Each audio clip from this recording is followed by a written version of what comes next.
wabarakatuh. Perkenalkan, nama saya Nurul Hidayanti, NIM E20193123. Baik, di sini saya akan menanggapi video pada Bapak Dr. Abdul Wadud LCMII selaku dosen mata kuliah Ekonomi Makro Islam. Baik, di sini saya akan menjelaskan tentang kebijakan moneter dalam perspektif ekonomi Islam. Kebijakan moneter itu apa? Kebijakan moneter adalah seperangkat kebijakan ekonomi yang dibuat untuk mengatur ukuran serta tingkat pertumbuhan pasokan uang di dalam perekonomian suatu negara. Ada beberapa jenis kebijakan moneter. Yang pertama yaitu kebijakan ekspansif. Kebijakan moneter ekspansif atau yang disebut juga dengan monetary expansive policy merupakan kebijakan yang diambil untuk meningkatkan jumlah uang yang beredar. Tujuannya yaitu untuk mengatasi pengangguran dan meningkatkan daya beli masyarakat.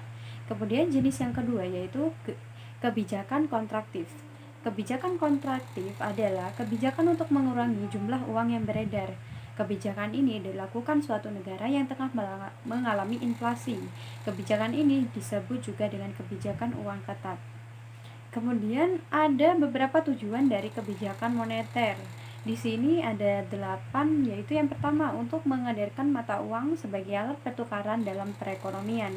Yang kedua yaitu untuk menjaga kestabilan harga. Ketiga, untuk menjaga kestabilan ekonomi, dan yang keempat untuk meningkatkan kesempatan kerja. Kemudian yang kelima untuk memperbaiki neraca perdagangan kerja masyarakat. Kemudian yang keenam ada untuk distribusi likuiditas yang optimal. Kemudian tujuan yang ke-7 adalah untuk mempertahankan keseimbangan antara IS dan LM. Kemudian yang terakhir yaitu untuk pertumbuhan ekonomi dan pemerataan pendapatan. Kemudian ada instrumen kebijakan moneter.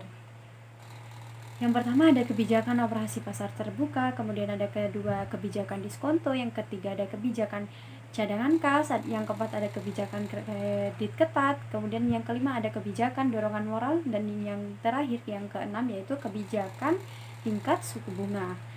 Kemudian ada beberapa mazhab instrumen kebijakan moneter dalam ekonomi Islam.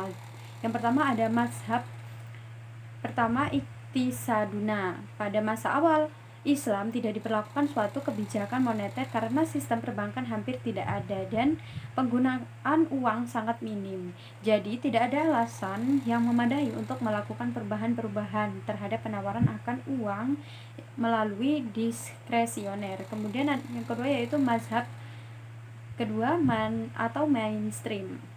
Tujuan kebijakan moneter pemerintah adalah memaksimalkan alokasi sumber daya untuk kegiatan ekonomi produktif. Al-Quran melarang praktek penumpukan uang atau money hoarding. Kemudian karena membuat uang tersebut tidak memberikan manfaat terhadap peningkatan kesejahteraan masyarakat. Oleh sebab itu, mazhab ini merancang sebuah instrumen kebijakan yang ditujukan untuk mempengaruhi besar kecilnya permintaan akan uang agar dapat dialokasikan pada peningkatan produktivitas perekonomian secara keseluruhan. Kemudian instrumen kebijakan moneter dalam ekonomi Islam itu yang pertama ada nisbatul ihtiyati, yang kedua ada ikna al-ma'wi, yang ketiga ada nisbatul ikrot, kemudian yang keempat ada i'adatus sanadat, kemudian yang kelima ada as-suku al-islamiyah, yang keenam ada islami suku, kemudian yang ketujuh ada al-istismar al-hukumi, kemudian yang terakhir ada adatut tasbih. Mungkin itu saja yang bisa saya sampaikan, kurang lebihnya mohon maaf. Wassalamualaikum warahmatullahi wabarakatuh.